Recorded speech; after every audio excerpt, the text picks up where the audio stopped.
Bonjour à toutes et à tous, dans cette vidéo on va apprendre à résoudre une équation du premier degré et on va se rappeler la méthode à chaque fois qu'il faut employer et on va se rappeler aussi tout simplement des notions fondamentales et la manière de le rédiger. Alors on veut résoudre cette équation là, dès le début on va écrire soit x une solution de cette équation, soit x une solution de cette équation.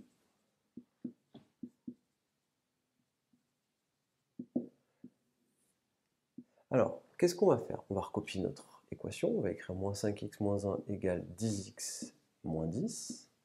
Et on va réfléchir un petit peu. Quelle est la méthode? Dans un premier temps, les x doivent être dans le membre de gauche et les constantes doivent être dans le membre de droite. Alors ce qu'on va faire, on va aller un petit peu plus vite que d'habitude. Là on a le moins 1, là on a le 10x moins 10. Eh bien regardez, cette quantité-là, je ne la veux pas ici. Donc qu'est-ce que je vais faire? Je vais soustraire 10x d'un côté et soustraire 10x de l'autre, pour qu'il n'y ait plus de x dans le membre de droite. Ici, j'ai des constantes, et ça, c'est bon, c'est ce que je veux. Cependant, ici, il y a une constante, et je ne la veux plus. Donc, ce que je vais faire, c'est que je vais faire ici plus 1, et là, plus 1. Comme ça, moins 1, plus 1, 0, et on n'a plus de constante dans le membre de gauche. On n'a plus que des x, moins 5x, moins 10x. Alors, faisons-le, on obtient quoi au final? On obtient ici moins 5x, moins 10x, égale, et là, regardez, on obtient moins 10 plus 1. Je fais un petit pas en arrière et je me dis, mais est-ce qu'on n'aurait pas pu le faire directement?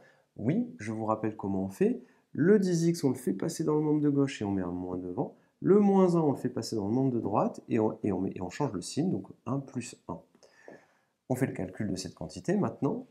Donc vous voyez, vous pouvez directement passer là, si vous voulez, sans écrire ça. Moins 5x, moins 10x. Vous perdez 5x, vous en perdez 10. C'est comme si vous aviez perdu 15x. Donc ça fait moins 15x. Moins 10 plus 1, c'est égal à moins 9. Arrivé à ce stade-là, j'obtiens moins 15x égale à moins 9. Eh bien, qu'est-ce que je vais faire? En réalité, on va diviser les deux membres de l'égalité, là et là, par moins 15. Je simplifie là, et j'obtiens quoi? J'obtiens x égale moins 9 sur moins 15. Est-ce que j'aurais pu aller plus vite? Oui, on peut sauter cette étape et imaginer que le moins 15 passe au dénominateur et j'obtiens moins 9 sur moins 15 tout de suite. Moins et moins plus, le résultat final, c'est 9 quinzièmes. Est-ce que vous laissez ça sur votre copie? Eh bien non, il faut simplifier, c'est beaucoup mieux. Vous vous rappelez que 9, c'est 3 fois 3 et que 15, c'est 3 fois 5.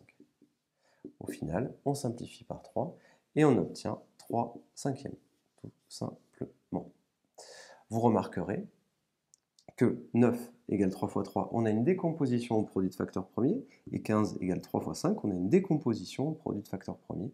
On peut simplifier du coup par 3 et avoir ici la forme, je vous le rappelle, irréductible. Irréductible.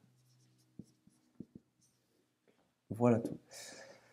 Exercice à savoir refaire, qui est fondamental. La méthode, il faut la connaître. Vous pouvez sauter les étapes. Il est bien pour votre culture générale de connaître ces étapes intermédiaires à chaque fois pour pouvoir le justifier dans des exercices plus durs, objectifs secondes. Je vous remercie et à bientôt.